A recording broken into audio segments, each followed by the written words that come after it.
Hello friends, as you can see that my son is camera shy, but when it comes to games, video games and music, he is full throttle. Yeah, and we have these thundering discussions. Are video games good for studying for students? Is music good to listen to, or learning a musical instrument, is it good for our brain, for our learning process? Today I wanted to talk to you about this. Have you heard of this term called Mozart effect? You know, in the 1990s, some studies were published and people started believing that listening to classical music can enhance the brain performance and learning and everything else, right? So what then happened was people started using that.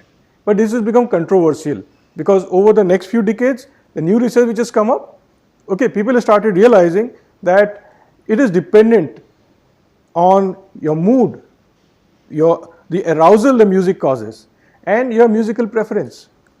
Right? So it is not such a straightforward thing. So that's one myth I wanted to bust today. Hey, let me play. As you can see, my son is very possessive about his video games. Right? So what are the video games? What are the effects, the beneficial effects? There is this belief that players who are expert in video games outperform non-players in certain kinds of brain functions. Okay, but there are some negative effects also. For example, they can affect concentration, especially long periods of playing with video games can affect the concentration, and they also cause certain kind of physiological stress, like for example on the heart. Right? So today I want to talk a little bit about the effects of video games specifically, which is actually beneficial or which is not beneficial. Okay? Now, there are different video games, right? For example, there are these highly strategic, complex games. Okay? As an example is Sins of the Solar Empire, Commanders 2. They are supposed to be good in terms of improvement in something called executive function. Those are the functions where we have judgment, reasoning, forming memory, focusing, okay, or changing focus, becoming flexible about it. These things are supposed to be helped by games which are highly strategic and complex.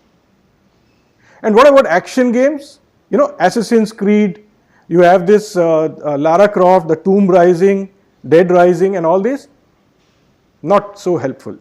So people feel that puzzle games like Tetris, Pokemon, Columns and all these, they are really helpful for brain, they really help us to focus. Not as good as these highly strategic games. What about violent games? Battleship, all the war games, they really negatively affect the executive functions, the functions where we want to focus our control, shift our control, use them for improving memory and so on. So these are a few things I wanted to tell you today. In the next couple of videos, I'll be actually discussing in more detail about the role or the benefits or otherwise of music and video games. Does music improve learning and memory? What kind of music improves learning and memory? And how to use it while learning or during breaks? And what is the influence of music training?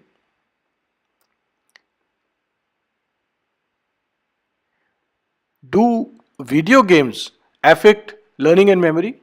Which video games have negative effects on learning and memory? Which video games enhance learning and memory? And how to use them? Match the learning material to the type of video game. So it was really nice talking to you. I hope you enjoyed this video as well as I did, and we'll stay in touch. Thank you. Bye.